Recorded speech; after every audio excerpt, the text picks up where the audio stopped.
Hello, class. Today we are going to spend a second day on lesson 9.4. So continue our discussion of vectors. And the first thing we're going to do is do some algebraic work with vectors. So you might remember in the last lesson we looked at we drew some vectors, and we took a look at what it is to add two vectors or subtract two vectors or to multiply with a scalar, and we kind of looked at what that was visually. And on a problem like this first one here, we could do the same thing if we wanted to. Like, I could graph the vector v and multiply it by 3 and then take away 2w and kind of see where that landing spot is and draw a new vector to that point. But it's a lot faster if we just use algebra. You might remember that we talked about how vectors are commutative and they follow the associative properties. In fact, they follow all the same properties that we would use to add, subtract, multiply with algebraic expressions. So that's really good news to us. That means we could do this a lot faster. Like if I just want an algebraic expression to show the quantity 3v minus 2w, I can do that without drawing the vectors out by hand. And so, just as if this were an algebra problem, I'm going to take 3 and multiply it by v, which is being expressed as 2i minus 7j. So we'll multiply that. And then we're going to take away 2w, so minus 2, and then w is minus 3i plus 5j. So then once we have it set up, we're just going to distribute and combine like terms just like any algebra problem. So after distributing, you get this line. Do be careful, we have a minus here, and so that's going to change the sign of both of these. So that became plus 6i minus 10j. And then after we do that, we just combine like terms like always. So 6i plus 6i is going to give me 12i. And then minus 21j minus 10j will be minus 31j. And that would be the new vector that is equal to 3v minus 2w.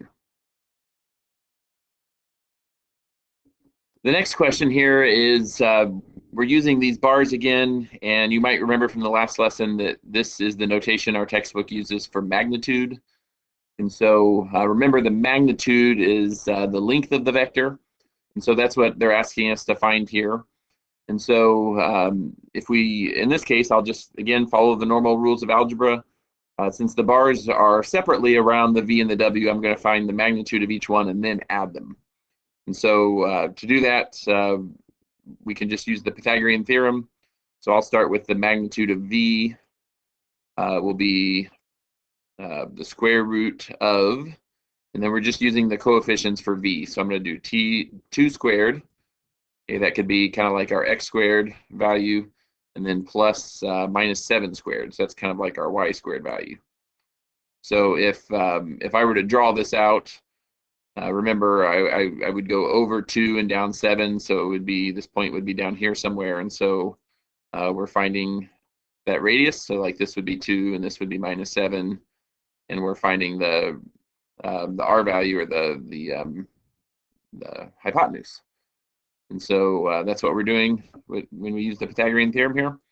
So this gives me square root of 4 plus 49, and so that's going to be root 53.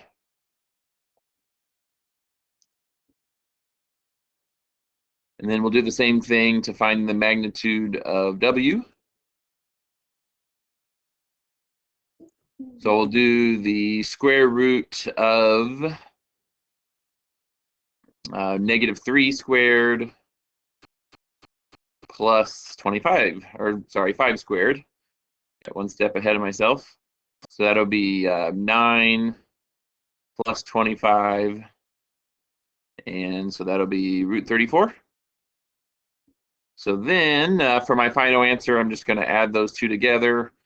So the sum of the magnitudes will be root 53 plus root 34. And I guess if I'm expressing it as an exact answer, neither one of these simplify any further.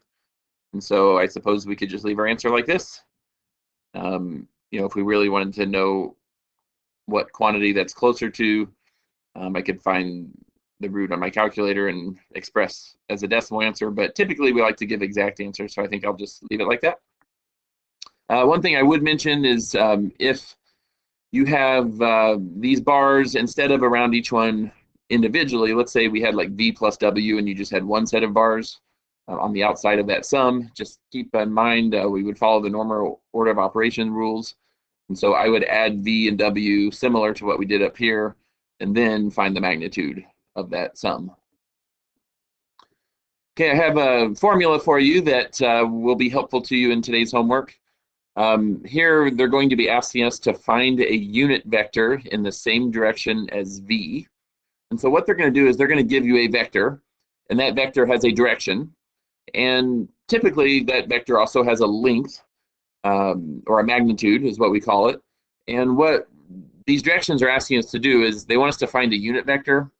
So I think I had mentioned that term in the last lesson. So a unit vector is just a vector that has a unit of 1. Kind of like a unit rate has a denominator of 1, like 20 miles per 1 hour. And so that's all this is asking for, is take the vector that they give you and rewrite a new vector that goes in the same direction as the original vector, but has a unit of 1 instead of whatever the unit happens to be for the distance. And so to do that, it's real simple. All you're going to do is you're going to take the vector V and you're going to divide by the magnitude. And so I have a couple examples to show you. The first one is actually really easy. It's maybe overly simplistic, but I think it'll at least give you a visual of what it is that we're actually doing, if you're still a little bit unsure what this question is asking. So here, let me draw a sketch here just to, again, give you a visual. So remember, we might call this our I-axis, and this could be our J-axis. And so the vector 5I would be 5 units to the right along the positive I-axis. Okay, so this would be 5I, would be this vector that, here, let me change colors. So it would start here at the origin and then travel towards the right and stop 5 units away. So what this question is asking is they want us to find a unit vector, so a vector that has a unit of 1 and travels in the same direction. We'll change in colors one more time. We could see that that would be the vector that starts in the same place and just travels 1 unit. And so how would I express that? Well, this one, we probably don't really need the formula.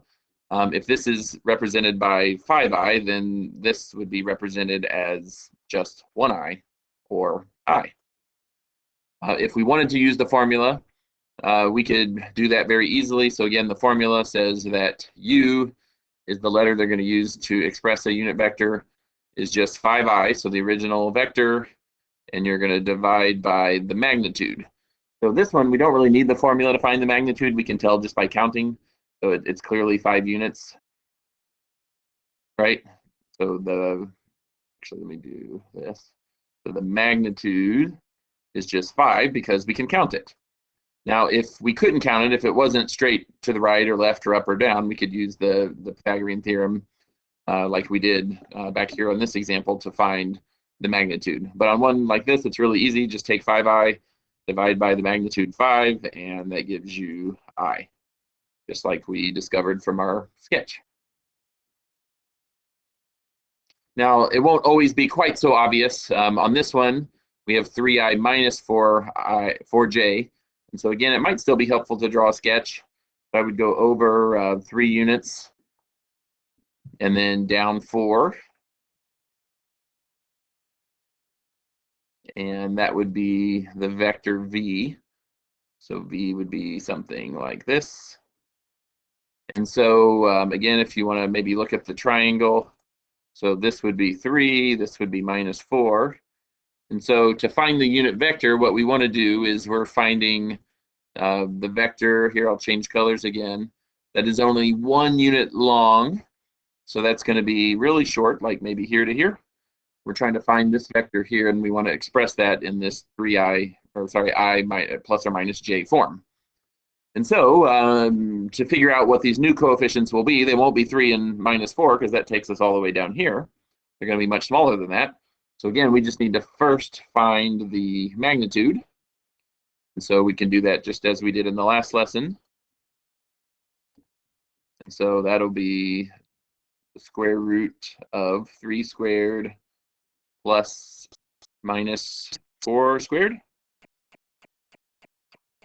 And that gives us 9 and 16, so root 25, which is 5. So once we have that number, that's kind of our magic number for this problem. The second part is really simple. So to find u, we're just going to take 3i minus 4j and divide the whole thing by 5. And instead of leaving it like this, I think we'd like to have it maybe in this form. So if I divide each one of these by 5, that gives me 3/5 I, or 3i over 5, and then minus 4/5 j, or 4j over 5. You could express it either way. And that's what we're looking for. If we were to draw a new sketch of this, maybe kind of a blown up version where I only go up and down and left and right 1 unit. So if I went over 3/5, that would be about here, and down 4/5, so that would be about here. And so this is the point I would be traveling to where this would be 1 unit. So this would be 3/5 of a unit, and this would be 4/5 of the unit. And those numbers would go together nicely in the Pythagorean theorem to make this a 1. And so this answer that we just found here is an expression of this sketch of this vector here with the arrow. Okay, the next 2 examples will be the next section in your homework that you see, and the directions ask us to write a vector v in the form ai plus bj, and they're going to give us the magnitude of the vector and the angle that it makes with the positive x-axis. And so maybe kind of doing the opposite of what we've done. So before, they may have given us a vector and we were asked to find the magnitude. So now they're going to give us the magnitude along with the angle and ask us to find the vector. And so I have another formula for you that you can use. And what we're going to do is we're just going to take the magnitude and multiply it by cosine of that angle times I plus sine of that angle times j. And this formula might look kind of familiar. It might look similar to the formula where we expressed polar equations in cis form. So remember that cis notation was cosine of an angle plus I sine of an angle. And remember, we would multiply that by r, so that would be like the distance of the point that we were traveling to, and then this would be the angle at which we found that point. And so it's kind of the same idea. It should look very similar because we're kind of using a little bit different notation, but very similar in structure. And so we can use this formula to help us out. So we know the magnitude is 5, so I'll just start with that. So we'll say v equals 5 times cosine of the angle, and the angle was 60 degrees, so we'll say cosine 60 degrees times I plus sine 60 degrees times j. And then instead of just leaving it like this, we'll go ahead and simplify this.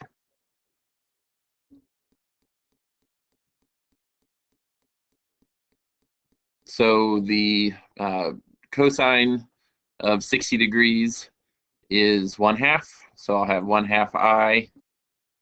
And then the sine of 60 degrees is root 3 over 2 j. And then I think it would be appropriate to go ahead and distribute that 5. So then for our final answer, we can say 5/2 I plus 5 root 3 over 2 j.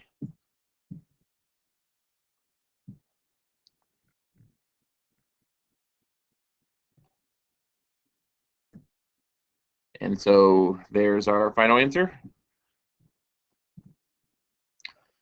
So anyways, this is the vector expressed in algebraic form, and if we were to graph this vector, we would see that it has a magnitude of 5 and is going in the direction of 60 degrees north of the x-axis. Here's one more, kind of same idea. Could probably do this one a little bit faster now that we know what we're doing. So again, they give us the magnitude, so we'll just do 25 times cosine 330 I plus sine 330j, and then those are values that we're familiar with from our unit circle. So cosine 330, that will be 30 degrees short of 360, so that's going to have a cosine of root 3 over 2.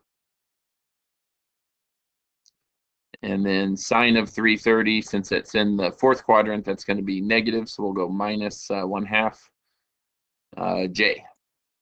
And then distribute the 25 again, so now we have 25 root 3 over 2I minus 25 over 2j. And let me fix that. I left out my minus, or it got attached to my division sign. Let's see how they look. So I here and then a minus. There we go. And we don't need parentheses anymore. Okay, there we go. So distribute and then leave it like that. No need to type that into a calculator or give a decimal answer or anything like that. I think this would be an appropriate answer that you can keep.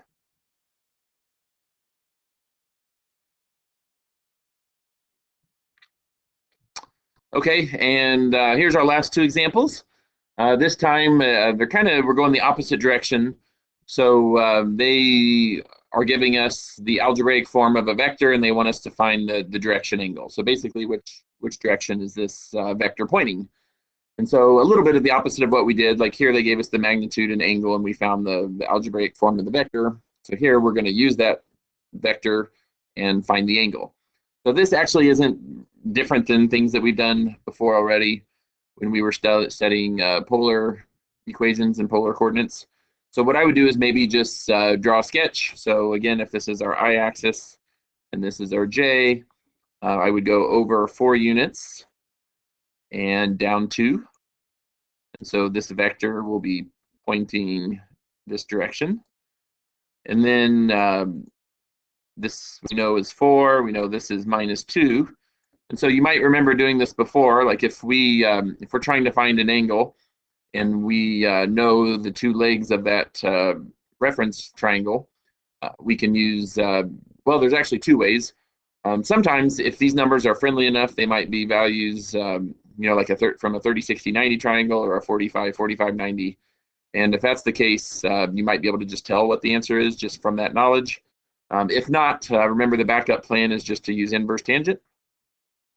So we can say inverse tangent of, remember we do y over x will give me that angle. And so in this case, we will plug in, for y, we'll plug in -2. Don't forget to include the negatives if necessary, over 4. And then we'll use our calculator to help us out. And I got an answer of about -26.6 degrees. I would just round to the nearest tenth if necessary. And what I would do when you're done is look at your answer that your calculator gives you and then go back to your sketch. I think this is worth doing. Like you might feel like you don't really need your sketch to be able to plug these numbers in. But the reason the sketch is helpful is we want to make sure our answer agrees with our sketch. And so our sketch does appear as though we're going in the clockwise direction, and so that would indicate a negative answer is acceptable. And so we'll just go with -26.6 degrees as our answer. And I think that checks out. Here's one last one. And so this time my sketch has us going to the left and then up. And so maybe we're going to go to the left a little bit further. 3 times √3 will be bigger than 3. So maybe if I go out about this far and up about here, our vector will be pointing in this direction. And again, if you maybe draw that reference triangle, that could be helpful. We could call this -√3 √3 and we could call this value 3. And so to find the angle, we can just use inverse tangent again. And that will be y over x. And so 3 over negative root 3, or sorry, negative 3 root 3. Oh, by the way, when you're using inverse tangent, make sure your calculator is either in degrees or radians. I think it's okay to, I think the book gives degree answers for this lesson. So if you want to just go with degrees like I've been doing, I think that's fine. So then go ahead and type that in. And in doing so, this time I got an answer of negative 30 degrees.